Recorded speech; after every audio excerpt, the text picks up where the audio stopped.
but that's just like the idea of like looking at the picture. This is like I'll show you really quick Go just ahead, for go fun. ahead. But it's like it's a game of hide and seek where the little girl is finding these monsters. They always hide Mm-hmm. in patterns, but they break the patterns where they hide.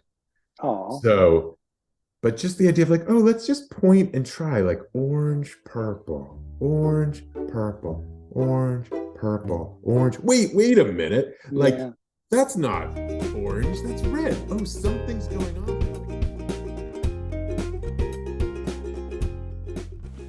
Okay, hello and welcome to episode 5 of the Edu Vlog. This is a very special episode because I got a chance to sit down with an internet friend of mine, Dan Finkel, and chat about some of the ins and outs of being a parent, working with math, and navigating screen time. We recorded this about a week ago, so I've had a lot of time to kind of gather my thoughts, and I have a whole lot of ideas about what we discussed.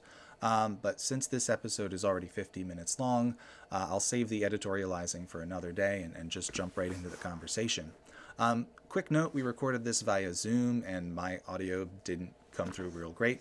Dan is loud and clear, so we're going to go ahead and put him front and center right here. And as usual, I'll be down here in the corner.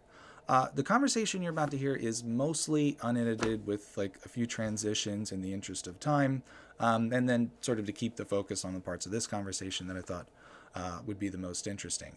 And since it has a bit of a podcasty vibe, I'm going to need a bit of podcasty transition music. So let's take a look at our Adobe stock audio library. No, it's a little too scary. How about this?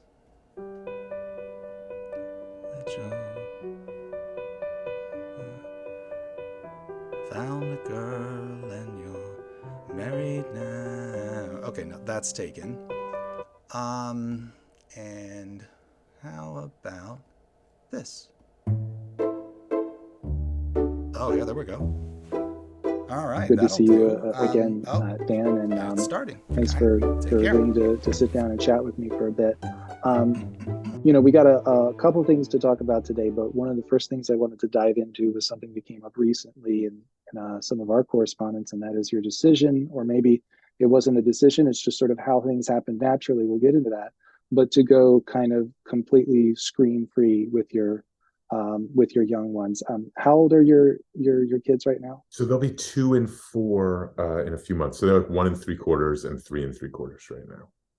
Okay. And so for the 4 year old, I guess, is approaching that age where they're very aware, I assume, of devices and Yeah. And phones and the things around them. if a phone comes out, someone takes a picture, they want to see the picture. And if there's, photos to look at on a phone, they want to see them. And if there's a video or something, so he's definitely aware of that stuff. And Hmm. what's interesting is, I would say from our point of view, like we were thinking we would wait at least until our kid was 2 or maybe a little bit more, which is kind of the recommended, pediatricians recommend that you wait at least that long with Oh, I didn't. kids. I'll have to Um, read up on that. Actually, I I hadn't think heard they that dropped yet. it to 18 months now, but I think that was more a recognition of just how hard it is to not have screens around your kids. But I think 2 years was the Oh, original. could have been lobbyists too. I Yeah, don't yeah, totally.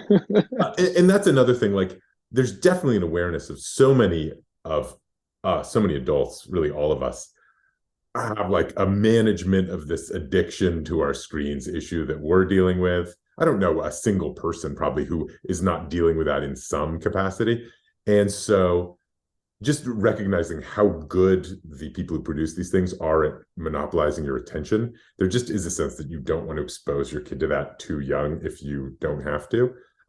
But that said, I actually would have been okay with a like, oh, you get to like watch one 15-minute show, a day or something, if it was some high quality programming that I was a fan of. But partly it's just a recognition that our son is just pretty intense, and Hmm. and it was just going to be one of those things. I think the sort of addictive quality of it was like even like playing songs on Spotify, he gets so Hmm. intense about wanting to press the button to the song that we just had to go cold turkey and say, like, we can't let you press the button anymore, because it was becoming like distracting from actually listening to the music, because he'd get so into being the one to press the button, and then that became this whole sort of emotional issue. So partly it's just a recognition of our child is pretty intense, and this is a way to lower the temperature if there's not this super addictive, you know, point of kind of artificial interest. But I think at some other level, it's nice. I think it pays off in the long run, maybe, because, you know, we'd like him to be a reader, you know, rather than someone who's watching screens a lot. We'd like him to be someone who sort of like gets bored and makes his own fun. And there's certainly a concern that I have, that it's so easy to be entertained now, that I worry that kids will not experience the boredom that we used to experience, that then like forced us down into our deeper creativity. So that's one of the personal struggles of mine, is that I find myself, I'm not very good at being bored anymore. And so that's something I have to, as I move away from social media, trying to relearn, I feel a little bit. But I smile a bit at what you're saying about your son feeling, and I think the word you used was intense. It's a little bit difficult to tell the difference between early signs of kind of an addictive personality and then just sort of traditional toddlers struggling with self-regulation. totally. But the idea of clicking the next button, and maybe I'm misreading it, is something I noticed with some of my nieces and nephews, is that they'll watch YouTube and they get used to just, and I don't think it's necessarily bad that they're watching YouTube itself, but that they're, as soon as they don't like something, they're clicking to the next one. 10 seconds, click to the next, click to the next. And I think it changes from, I like the video that I'm watching, to I can't wait to see what's next. Yeah. And so a feature I always sort of brainstormed, if I were to have, like, you know, YouTube for kids, and I know they have that, is a feature where you have to watch the whole video no matter what. And like, you can only have a certain number of skips before, like, whatever it is, you know, if it's a video about, you know, what is it that my son likes? Woodpeckers. He likes this video about woodpeckers and them, you know, making holes in trees and hoarding, you know, acorns and stuff. I think that would be a good feature, because it's that kind of slot machine, what's next thing, that even if the content itself isn't objectionable, the activity of just sort of like moving from one to the next, you know, and looking for that kind of next, you know, most interesting thing, totally, I think is troublesome. And we all, I think all of us, if we look at our own behavior around screens, we're all aware of the compulsion to do that, and the way it's just like, this is one of the modern issues we're having to deal with around having screens and apps and these things that are always feeding us the next thing and the next option. And it's so easy for your attention to get fragmented, and your attention is so valuable. It's one of our most valuable possessions. So I don't know. I think that definitely is part of it, is just the desire to help our kids be a little older before they're having to, not having that sort of like fracturing of attention be there so early that they haven't even like developed their kind of basic sense of what the world is before they're exposed to it. But you know, I'm aware that there's a lot of great TV and a lot of great content out there that they're not doing yet. I'm sure they'll get to it. And I certainly have no judgment about what other people do. And partly it's being a parent is hard, and sometimes it's very valuable to just have a little time that your kid is absorbed with something. But I do think we are hoping that it'll work out in the long run better if our kids can like stay focused on their own thing that they can kind of make on their own. So it's a gamble, I suppose, in and of itself. It's definitely, I guess it's definitely not a panacea for teaching self-regulation, right? I think it's just one part of a larger equation. But I did have a tip for you with the Spotify thing. We use Alexa, right, with Henry, and he can't talk to Alexa yet and tell her to go to the next thing. That's funny. So we're still in control, but he's almost there. Do you know we can actually say, Alexa, move on to the next line. You know what we're going to do actually with this is, I think we're going to get him an old-fashioned CD player, and just get CDs. And then he can take the CDs out and put them in, and he can have total control over that if he wants to. My son would love that. He loves mechanical, things, or taking batteries out and putting things Mhm. back. I mean, that might actually be something that is a Yeah, enhancement. we'll try it. We'll see how it works. I'm hopeful. We touched on this a little bit, but one of my questions was what constitutes screen time necessarily, right? And I think you talked about looking at videos and stuff like that, but kind of how do you draw the line there? Almost anything involving a screen, really. So we don't have a TV in the house. We use our computers to watch TV if we want to watch something. So he almost never gets to look at the computer. And and so he doesn't get to I don't think he's ever watched a movie or even a TV show or like a short, probably. Um, Mm-hmm. he has seen photos and videos, which again, I would feel like is not objectionable, except that he gets so sort of emotionally dysregulated as soon as it starts happening. So we really discourage people from even doing that with him unless Mm-hmm. there's like a really kind of prescribed reason to do it. Um, and then video chatting is something that we'll do. Though interestingly, he's not very interested in that. I think he just finds it pretty boring, even if he wants to talk to somebody, but it's just I don't know. I don't know why. The adults start talking and he just loses interest and goes to do something else. So When do you think, like, I guess, what's your goal in terms of introducing technology, and when do you think it'll happen? Maybe it won't even be your decision, but yeah. ideally, when would it happen, and what are some of the first things that you'd want to expose him or her to? I feel like the fact that there are two of them is interesting because it'll have to be together. So I don't know, maybe when they're like 5 and 7 would be a time to do it. And what would we want to do? Probably we'd be looking at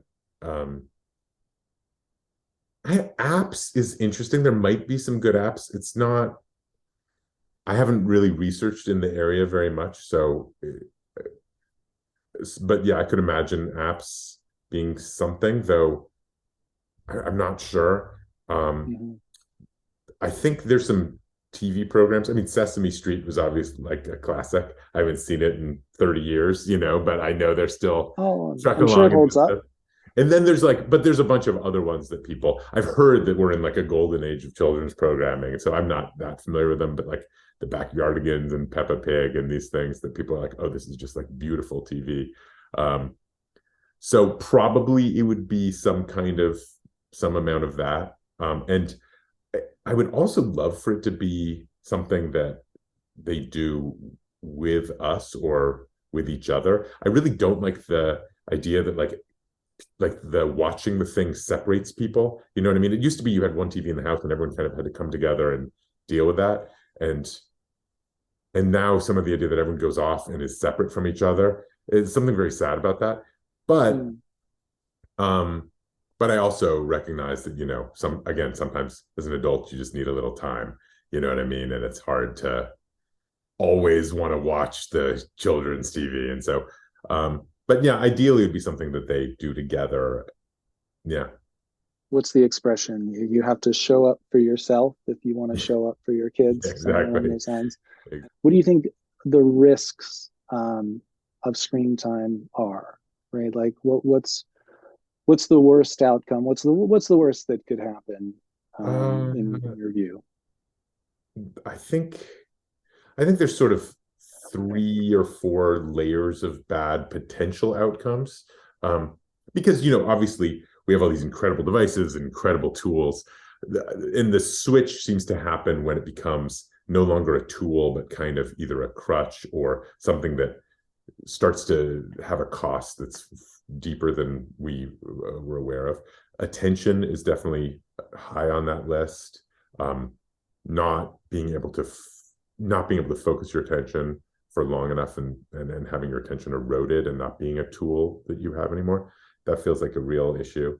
Um, uh, which is why, for example, that watching like a full show of something is probably one of the earliest things we would do. Um, Right. there is something that just has to do with sort of general emotional dysregulation, which is sort of that's what we're dealing with in our family, but I don't know if that's a general problem or just kind of our thing. There is the way that I think people get separated from each other by screens and by social media. And there are so many conversations I feel like that happen on social media and just can't happen well, that you just feel like if people could just be in the same room with each other and actually be talking human to human, they could actually work this stuff out. But social media allows a certain kind of distance and a kind of vilification of the other, and like a pretending that that person isn't, do you know what I mean? Um We first, I think we first saw it when we started driving cars and we could interact with people anonymously. And right, so it was easy to, cuss out a Cadillac right, more so than it would be the person who cuts in front of you in line, right? right, I'm not yelling at you, I'm yelling at the car, right? right, And now that has just been amplified. And then there's also algorithms that, know the types of things that right, people are interested in and amplify that kind of stuff. right. I Um, mean, and yeah, yeah, they're really interesting questions, because like back in 2010, everyone was like, the internet is the most amazing thing ever, it's going to change everything. And I think a lot of people now are saying, wow, there are costs to this that are pretty deep and pretty vast that we didn't really take into account. So yeah, so those are all things. Mainly though, I just would like to be able to have my kids have the sort of stability that when they go to do the stuff, it's something that serves them instead of the other way around. That's really it. I just want it to be something that they're like, oh yeah, this is something that I'm choosing to do, that I'm doing, as opposed to like, oh, in spite of whatever of myself, I'm just pulled into this. Or yeah. and as you're talking, a risk that comes to my mind is not just the uh, you know taking away, maybe it is taking away their time, but missing out on kind of other things Mm-hmm. or other phases that technology might have consumed. So like there was a time where Henry's favorite thing was to take a hammer and hit golf tees into a piece of styrofoam. He set Right. the golf tee in and he loved hitting the hammer, that only lasted maybe a week or so. But I wondered, like, if he had been, into technology, would I have thought to do that activity, right? Were there other things in the physical world that he would have liked just as much that, just technology kind of took the place of? And I I mean, think, it's such an easy solution. It works so well, but then it works in the same way every time.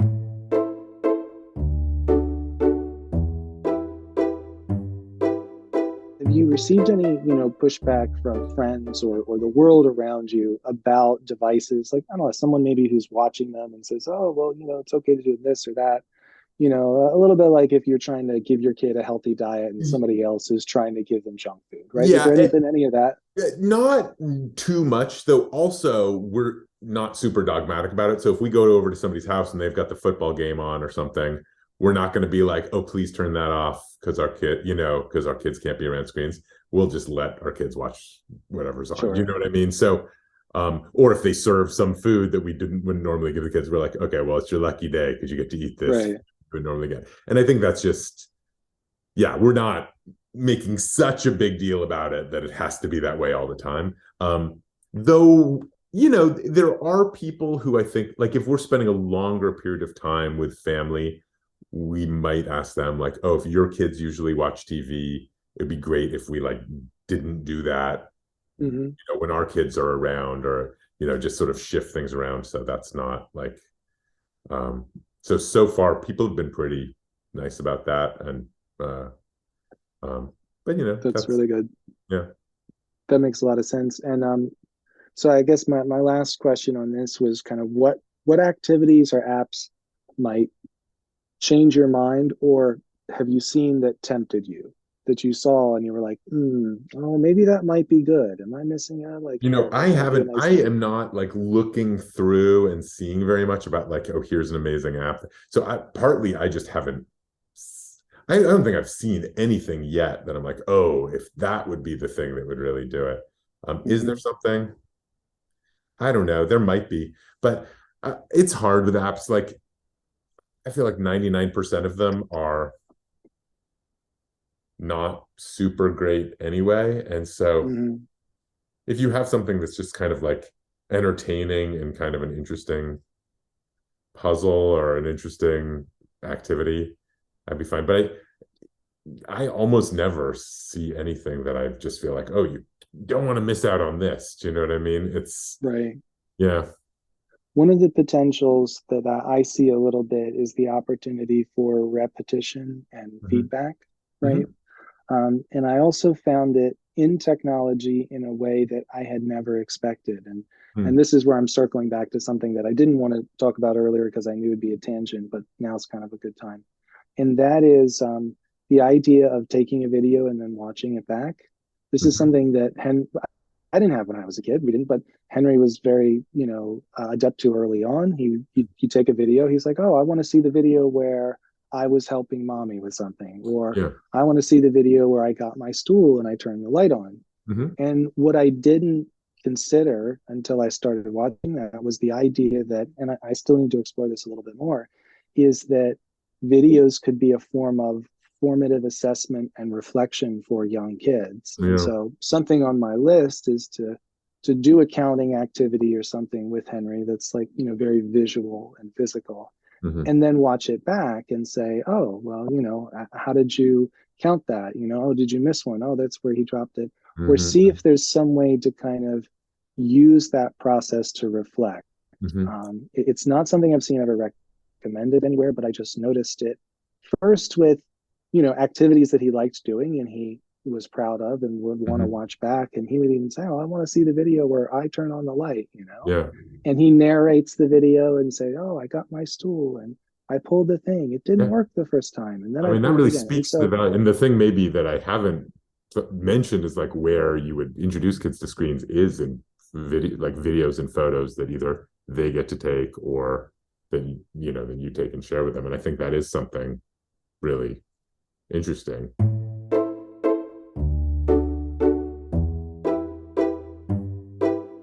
I wanted to talk a little bit about some of the work you've been doing with dot Yeah. org, right? Sure. Early family And kind of math. how that project came about, and maybe tie it a little bit into the conversation that we just had, because I think it's kind of sort of orbiting some of the same principles. Yeah, yeah. Earlyfamilymath.org started, it was the brainchild of Chris Wright, who approached me a few years ago.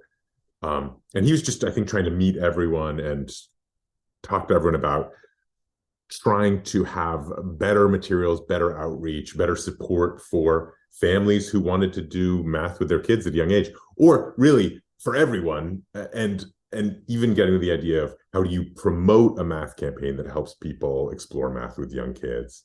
So it's a nonprofit that gives away a lot of materials.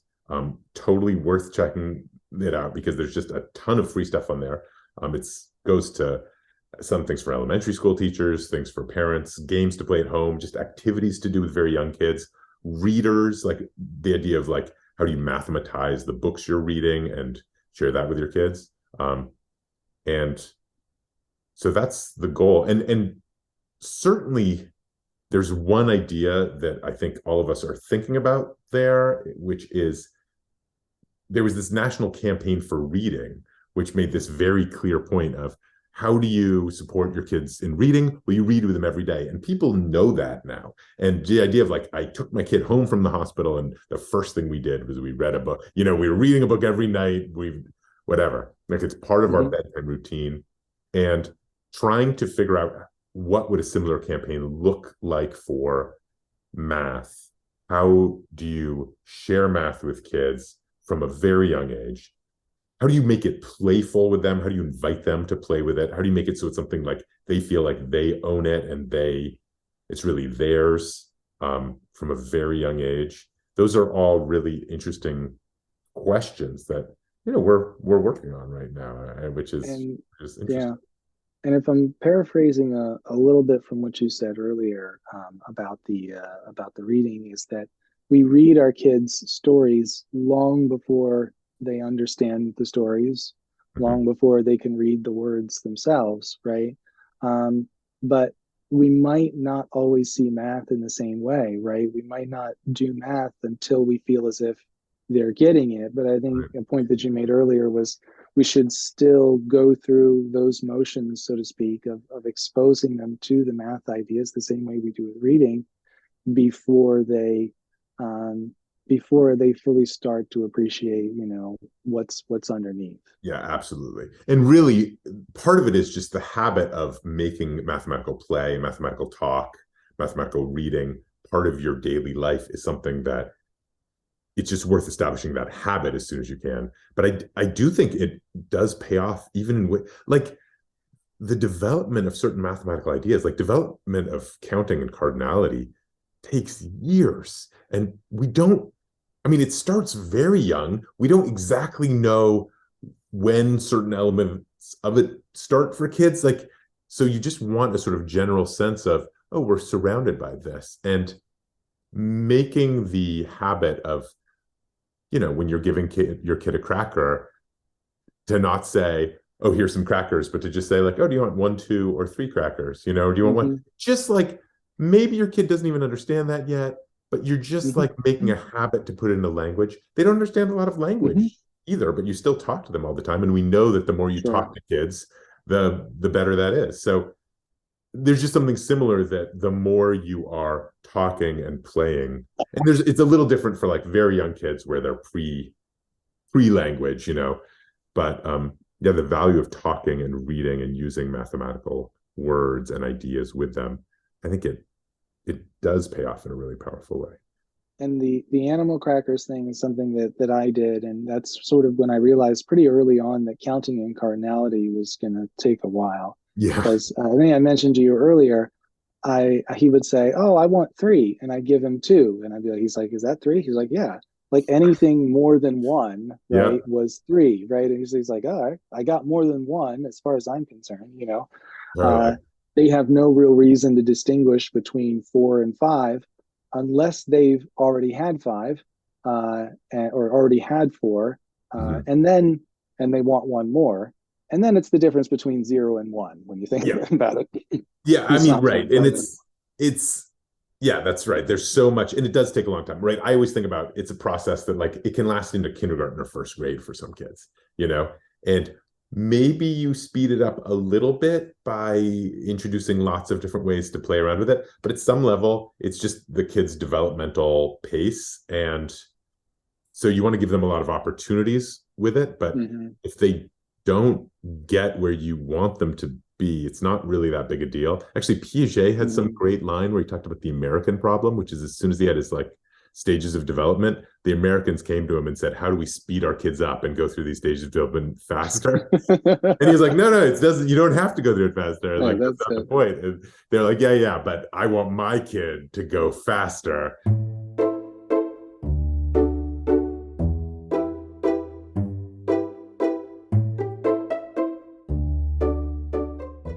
I think a really nice place to be as a parent is just a place of curiosity. Like, it doesn't matter if your kid understands this thing today or not, but really a really interesting question is what's going on in their head? Because I think that is just endlessly fascinating, and so much is happening in their head. There was something, our daughter, and it must have, I don't remember exactly how old she was, maybe like a year and a half or even a little younger, I can't remember, but she started imitating like the sound of us counting or the sound of her older brother counting.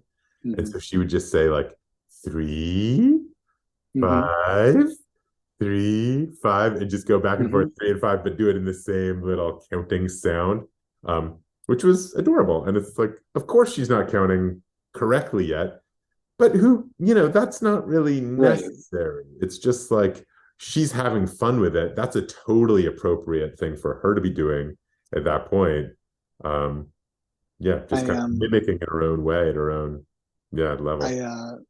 I pointed this out in one of the earlier videos that I did, that the way that we address mistakes when kids are learning language and the way that we address mistakes with math are not quite the same. Like if Henry's pronouncing a word wrong, usually I'm like, oh, that's cute. I don't think, oh, he's not ready to talk about bananas yet. Right? Exactly. I just say, okay, go ahead. And by the time that they by the time that he starts saying it the right way, I'm like, oh man, I miss when he used to say it the other way. Totally. But we don't ever sort of look back and be like, oh man, I miss when Henry didn't know the difference between 2 and 3, right? Totally. But like at the end of the day, really, you're reflecting on just sort of missing an earlier stage where they knew less and explored more and just thought in a different way. Right. Where maybe, as far as they were concerned, 2 and 3 could be the same thing. It didn't matter whether they get 2 or 3 animal crackers. It was more than one.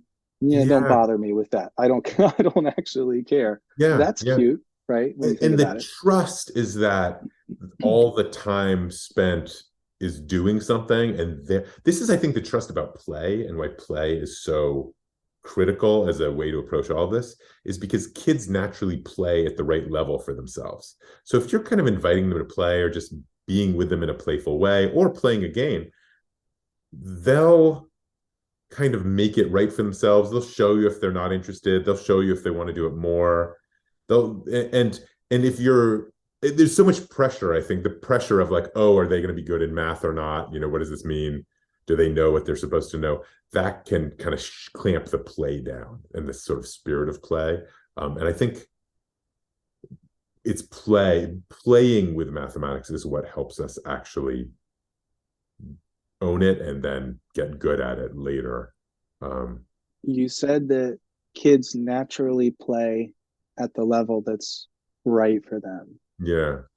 I've not heard you say that. I've heard you talk about play before. Did that line just sort of roll off your tongue, or are you drawing from somewhere else? Because that's very profound to me to hear for the first time. Yeah. Well, that's something. I mean, I don't know if I've said exactly that before, but I've Right. been trying to promote like a play-based approach to education. And that I think there's very, very conclusive evidence for young children, pre-kindergarten, that like play is absolutely the best way to learn everything. It's like the natural way that we learn. And actually, somebody made this point that animals that develop intelligence spend a huge amount of their childhoods playing.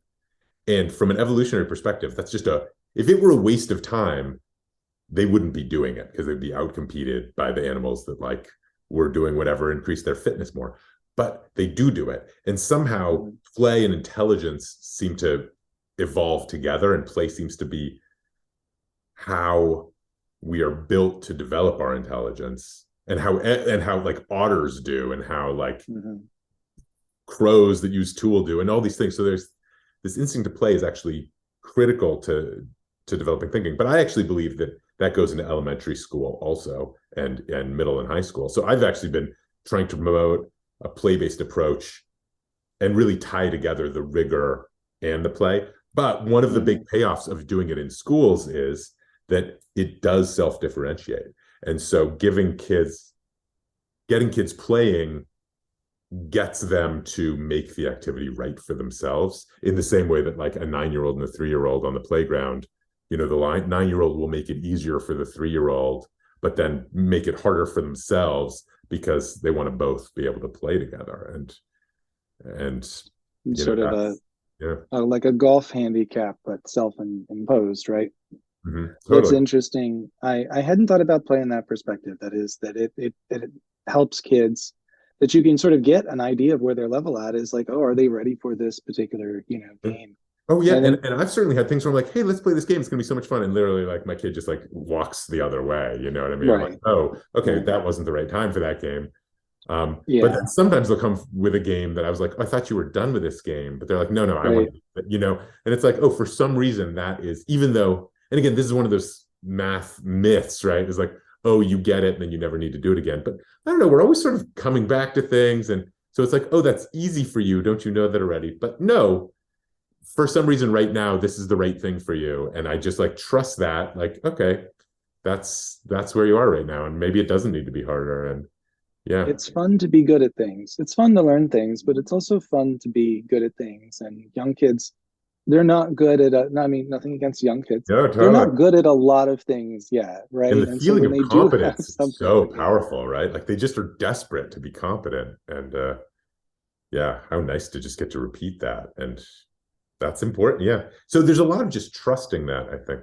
And I'll say, when it comes to cardinality, like we didn't do a lot of our earliest counting with objects necessarily, but I feel like there were so many games that I would naturally count. And I think I partly did this because I'm thinking about it, but also partly just because it's fun.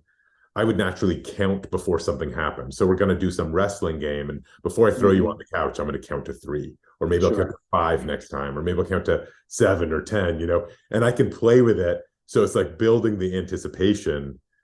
And I feel like that's for me, that is just pure fun.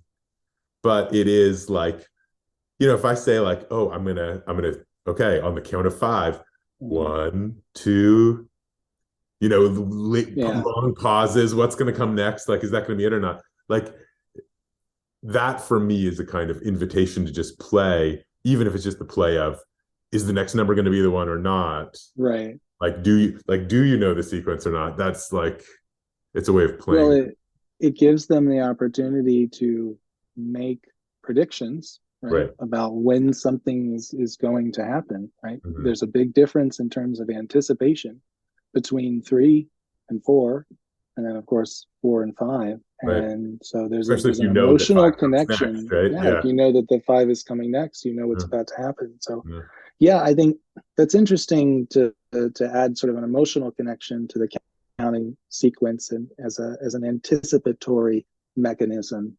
It might be a kind of sterile way of saying it, but you get the idea. Yeah, totally. And I found that timers were pretty useful as well. I think I shared with you a couple of the visual timers. The reason I sort of zeroed in on timers, because I think it helps kids leverage their sense of approximate number, because time is so relative. Mm-hmm. And the way that we store numbers, and even cardinality, we store them like little weights in our mind, right? Even though they're precise in theory, in our minds they're still kind of fuzzy. Like the difference between 8 and 9, and the difference between 2 and 7, we more quickly notice that 7 is larger than 8 and 9, even though that we know that it's one larger. It shouldn't matter. We're looking at the dots. Yeah, for sure. Yeah, our brains still kind of have that sense. And there's a very interesting case study from a book that I'll send you. But there was a fellow that he, for lack of a better term, lost some functionality in his mind after an accident. And he was unable to count. He couldn't look at a number and tell you what that number was. So but if you showed him 2 numbers, he could tell you which one was larger.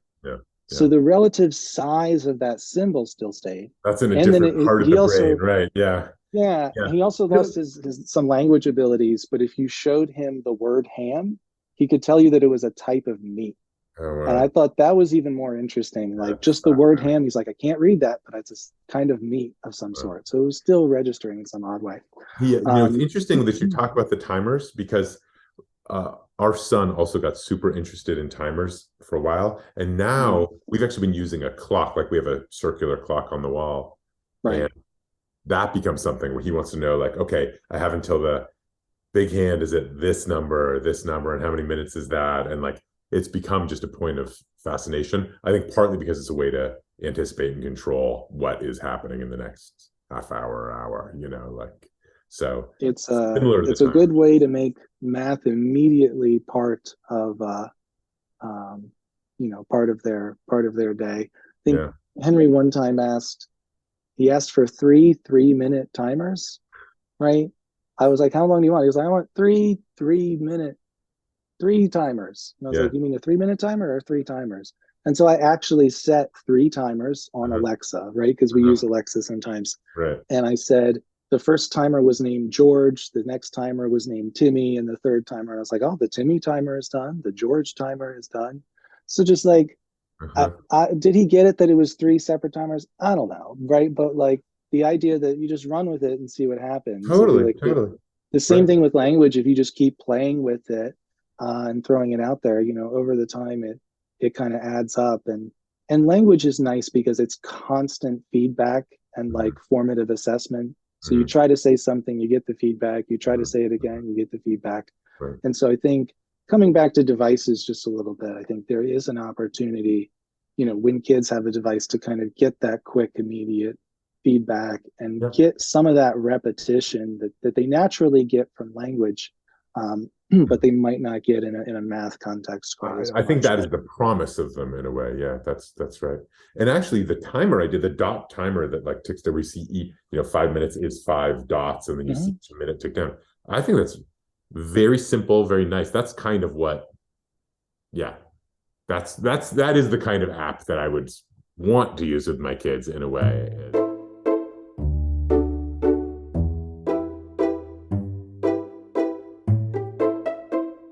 So circling back to earlyfamilymath.org, I think one of the things that you mentioned earlier was I think you're looking for a bit of a go-to-market strategy. That is, you've got a lot of great resources, but it's in terms of like, okay, well, how do we kind of ignite those connections, with parents and get the word out about how to use these things? Right. What are some of the things that you've had some success with?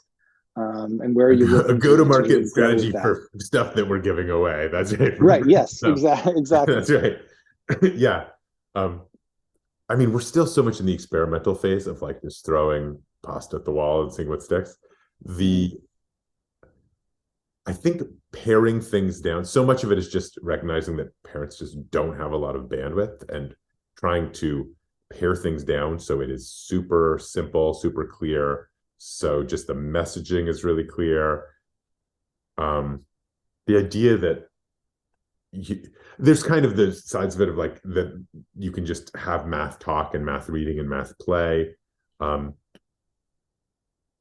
That's almost like a communication and a training thing. Then there's also like, oh, here's a fun math game to play with a slightly older kid. There have been various things. There's like I think that the real answer is going to be there's going to be partnerships. Like a website is great, but people don't just come to a website, even if it is giving away free stuff. You almost need like, here's, the library we want to pair with, who's going to have a little math activity afternoon, or, math readers that are going to go home with kids in this area, and, we'll send them home. So I think those kind of partnerships are probably what's next. I would love it if early family math could be a place where people, where there's like a Head Start or some preschool, it's like, we'd love to have something or do something or send something home with parents. And they're just like, oh, it's all right here, and we can just like use this, and it's just ready to go. And, it's ideas for how to do stuff at home. It'd be great if it just made it a lot easier for people who are trying to do the work of impacting parents. So I think that's maybe where we are right now, is assembling the materials, making it super usable, and then trying to find the right kind of partnerships. But frankly, just telling people that there is tons of free stuff that is super easy to use. And what's nice is there's kind of like been this churning of stuff out. So we have like 150 problems of the week that are all like free to download for elementary school teachers. And it's like, it's kind of nice. Like if you're an elementary school teacher, it's a pain to make all your own stuff. And it's a pain to have to sift through a bunch of websites to try to find like the good things and kind of separate the wheat from the chaff. So I think there's also just a value of having a lot of stuff, but having it be kind of consistently of a certain quality is kind of the list. Well, that's, I don't know if that answers the question exactly. Yeah. Oh, totally. And I think some of it, and I'm drawing this off of like actual industry.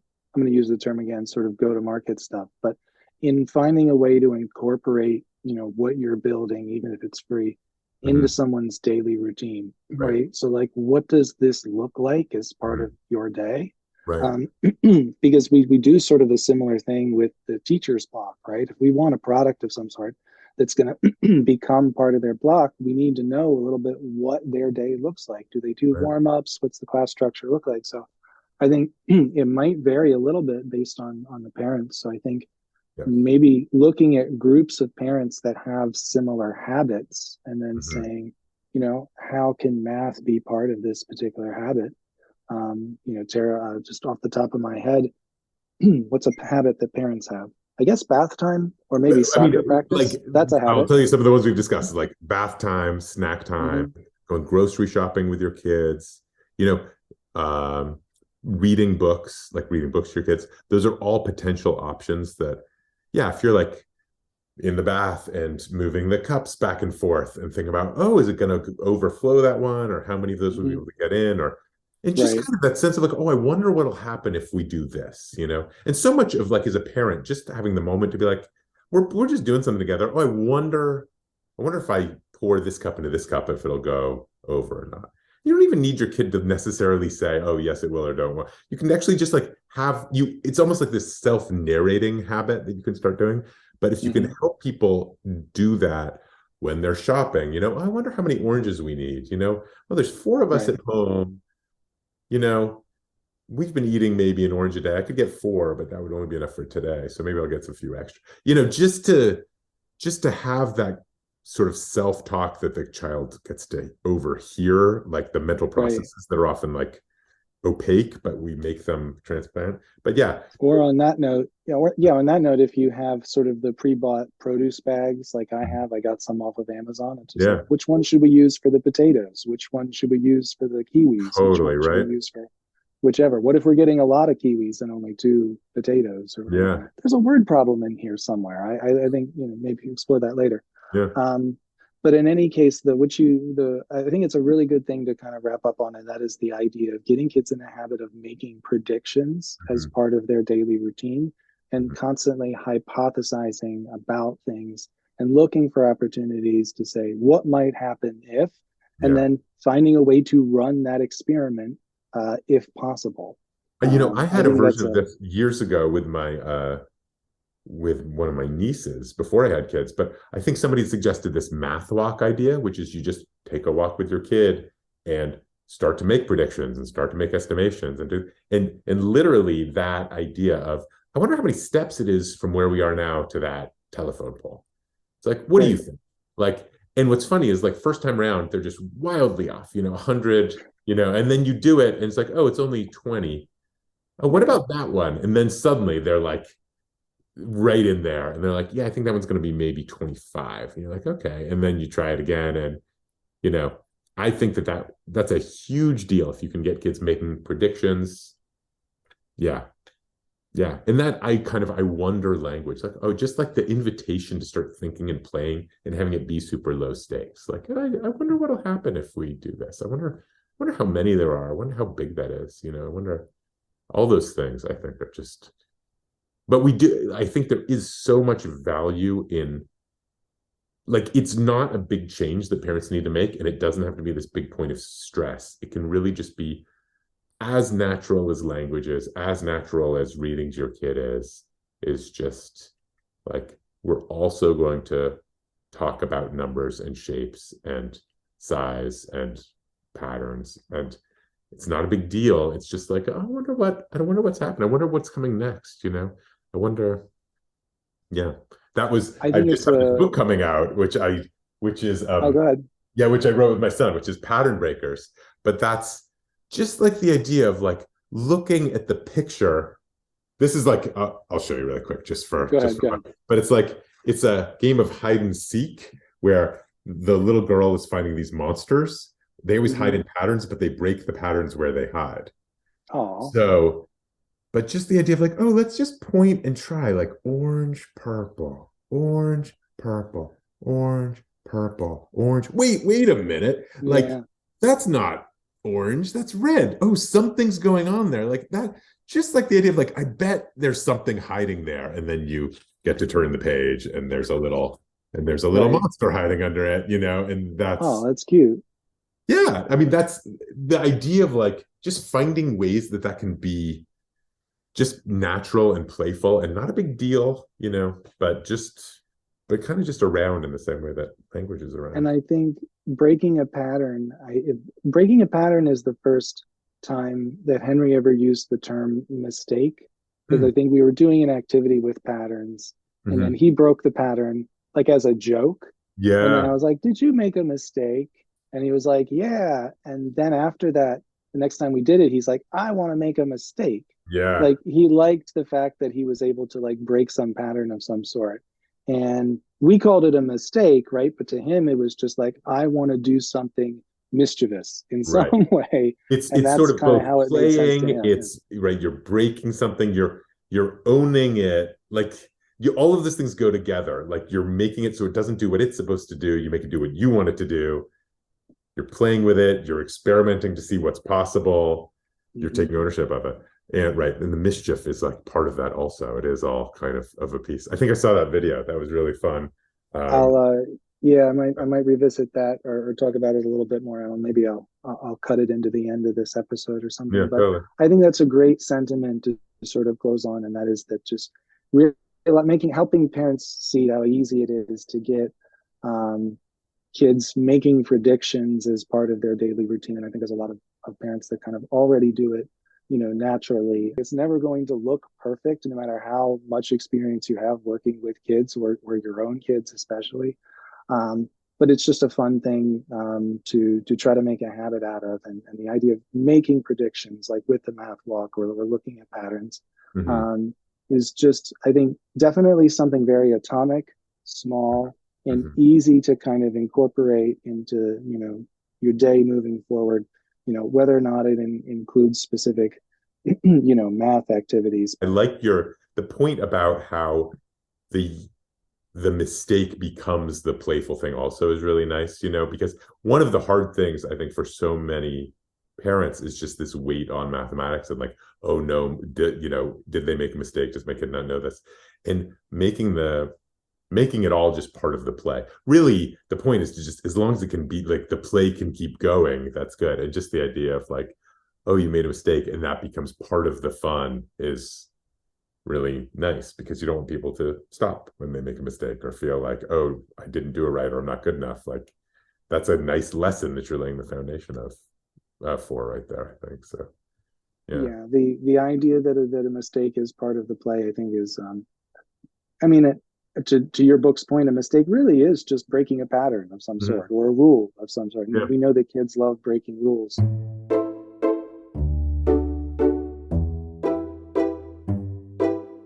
But I do want to at least kind of put a bow on things and thank you for taking the time to chat. It's been close to an hour here, and I think we've been a bit over, but I appreciate your time. It's taken a little while to get this stuff this set up, but I really appreciate it. And maybe we can do this again sooner than later. Oh.